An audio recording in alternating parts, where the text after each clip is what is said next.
अस्सलाम वालेकुम viewer, hope so you are all fine. Before वो स्टार्ट दी वीडियो, मेरी आप सबसे गुजारिश है कि मेरे इस चैनल को ज़्यादा से ज़्यादा लाइक करें, कमेंट्स करें, सब्सक्राइब करें और बेल आइकन के ऊपर लाजमी प्रेस करिएगा।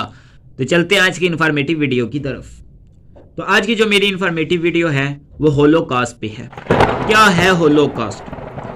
यहूदियों का ये दावा है कि कमोपेश 60 लाख यूरोपीय इसराइली यहूदियों को दूसरी जंग अजीम में कत्ल किया गया, जिसका इल्ज़ाम नस्ल कुशी के ज़मन में नाजी जर्मनियों पे लगाया जाता है। दूसरी जंग अजीम के दौरान नाजी पार्टी ने हिटलर को अपने साथ मिलाकर यूरोप के तमाम ईसाइयों को मारने की कोशिश की। नाजी और उनके साथियों ने मिलकर 15 लाख बच्चों और 60 लाख यहूदियों को कत्ल किया।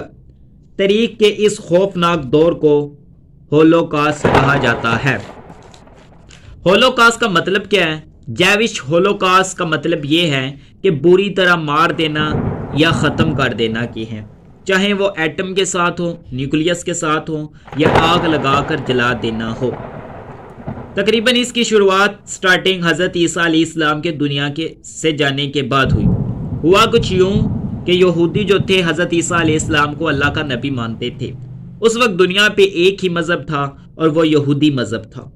मुसलमानों का अकीदा है कि हज़रत ईसा अलैहिस्सलाम को अल्लाह ताला ने जिंदा बाहिफादत आसमानों पे उठाया था और कुर्बे क़यामत के नज़दीक वो दोबारा नमूदार होंगे। लेकिन इन लोगों के मुताबिक हज़रत ईसा अलैहिस्सलाम को सूली पे लटका दिया गया। मसीह ईसा अलैहिस्सलाम को दुनिया के जाने के बाद एक और दुनिया पे मज़हब नमूदार हुआ, जिसको ईसाईयत मज़हब कहा जाता है। वो ये समझते थे कि यहूदियों ने हज़रत ईसा अलैहिस्सलाम को मारा है, सूली पे लटकाया है, लेकिन ऐसा नहीं था। तकरीबन 2000 साल पहले एंटी सेमिटिज्म का आगाज़ हुआ, जिसका मतलब यह है कि यहूदियों के खिलाफ एक आग बरपा शुरू होगी। यहूदियों का जो मुकद्दस मुकाम या इबादत की जगह थी वो इज़राइल में थी। इज़राइल में यहूदी बकसरत आबाद थे, लेकिन रोमन ईसाइयों ने उन पे वहाँ पे उनके मुल्क पे हमला कर दिया। उनके टेम्पल माउंट को भी गिरा दिया गया। सिर्फ एक दीवार बची जो आज भी मौजूद है, जिसे दीवार गिरिया कहते हैं, और आज यहूदी पूरी दुनिया के यहूदी वहाँ पे जाके इबादत करते हैं। फिर ये ईसाई यहूदी इज़राइल से निकलकर दुनिया के तमाम ममालिक में फैल गए, लेकिन ये जहाँ भी गए इन्हें एंटी सेमिटिज्म का सामना करना पड़ा। यह सिलसिला काफ़ी अरसे तक चलता रहा, लेकिन बाद में 19वीं सदी में नेपोलियन का क़याम अमन में आया और कुछ यूरोपीय राजाओं ने मिलकर एक एक्ट पेश किया, जिसके मुताबिक एंटी सेमिटिज्म यानी कि यहूदियों के खिलाफ जो जुल्म सितम हो रहा है उसको ख़त्म किया जाए। लेकिन यह पूरी तरह पे यह एक्ट नाफिज ना हो सका, क्योंकि कुछ लोगों ने इसको कबूल ना किया। फिर ट्विस्ट इस तरह आता है जब हिटलर दुनिया में आता है। जंग अजीम अव्वल 1914 को हुई और जो कि जर्मनी और इंग्लैंड के दरमियान लड़ी गई, लेकिन जर्मनी ये जंग हार गया।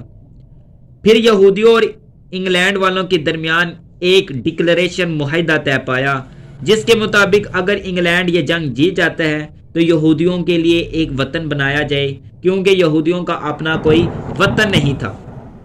जिसके सिलसिले में यहूदियों ने बेतहाशा रकम इंग्लैंड को दी, जिसकी वजह से इंग्लैंड बहुत ज़्यादा ताकतवर हो गया और जर्मनी को उसको शिकस्त देनी पड़ी। जर्मनी अपनी शिकस्त का जिम्मेदार यहूदियों को ठहराता था, क्योंकि जर्मनी ये समझता था कि इंग्लैंड की बैक पे यहूदी हैं। फिर हिटलर भी हुकूमत में आ गया और 1919 में जर्मनी की गवर्नमेंट में वो शामिल हुआ और DAP में एक पार्टी थी उसमें शामिल हुआ। 1921 में उसने पार्टी का नाम चेंज करके नेशनल सोशलिस्ट जर्मनी पार्टी रखा गया, जिसे हमारी ज़ुबान में नाजी पार्टी कहते हैं। इसकी पार्टी ने मुल्क में फसाद बर्पा शुरू कर दिए, जिसकी वजह से हिटलर को पकड़कर जेल में डाल दिया गया। लेकिन हिटलर ने जेल से निकलने के बाद जर्मनी के कोने कोने में अपनी पार्टी का चर्चा किया, जिसकी वजह से अवाम इस पार्टी को पसंद करना शुरू कर दी और 1933 में जर्मन में इलेक्शन हुए और हिटलर जर्मनी का चांसलर बन गया। और फिर एक एक्ट जिसे अनेबलिंग एक्ट کہا جاتا ہے اس کو منظور کیا گیا، اور پھر یہودیوں پہ ظلم و ستم کی ایک آگ برپا شروع ہو گئی۔ ہٹلر نے جرمنی میں یہودیوں کے جو نیوز پیپر تھے اس کو ختم کر دیا، پابندی لگا دی، اور جرمنی میں صرف اس کے اپنے ہی نیوز پیپر اور صحافی لوگ کام کر سکتے ہیں۔ یہودیوں پر گورنمنٹ جابز بند کر دی گئی، ان کی زمین کو ضبط کر لیا گیا، اور ایک اور ایکٹ پیش کیا جس کے تحت کوئی بھی عیسائی یہودی لڑکی سے شادی نہیں کر سکتا، اور نہ ہی کوئی عیسائی لڑکی یہودی سے شادی کر سکتی ہے۔ ان کو اپنے کوٹ کے اوپر، یعنی کہ یہودیوں کو اپنے کوٹ کے اوپر سٹار آف ڈیول لگانا ضروری ہو گیا۔ اگر کوئی نہ لگاتا تو اس کو سخت سے سخت سزا دی جاتی۔ ان کے ووٹ پہ بھی پابندی لگا دی گئی، اور جو کتابیں یہودیوں کی لکھی ہوئی تھی ہٹلر نے انہیں اکٹھا کر کے ان کو آگ لگا دی۔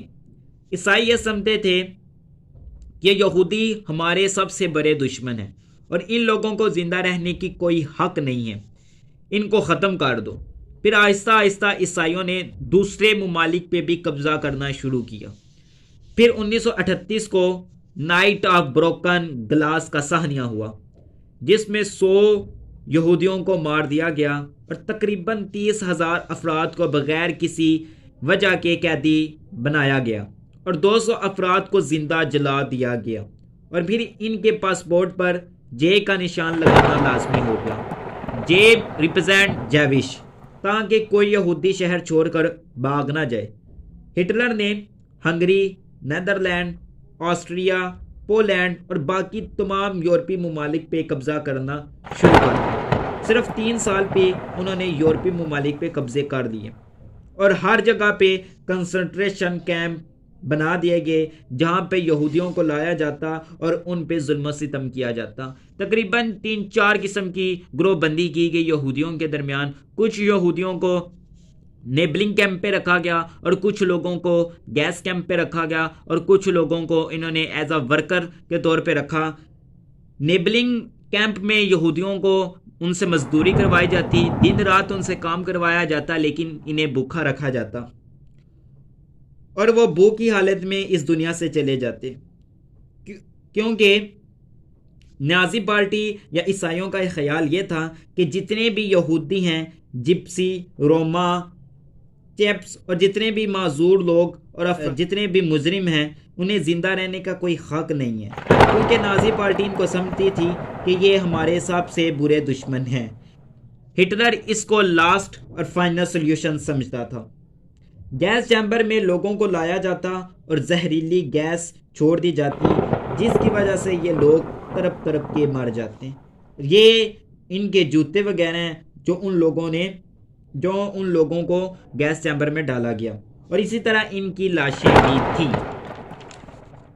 اور پھر بعد میں 1939 میں جنگ عظیم دوم ورلڈ وار 2 سٹارٹ ہوئی، جو اپلائیڈ آرمی اور 2 مختلف ممالک یعنی فرانس، امریکہ اور برٹش نے مل کر جرمنی کے خلاف لڑی، اور جرمنی پہ ان تینوں نے مل کے حملہ کیا، جس کی وجہ سے جرمنیوں کی ہمت ٹوٹ کر رہ گئی، اور اس صورتحال کو دیکھ کر ہٹلر نے خود اپنے آپ پر گولی چلا دی۔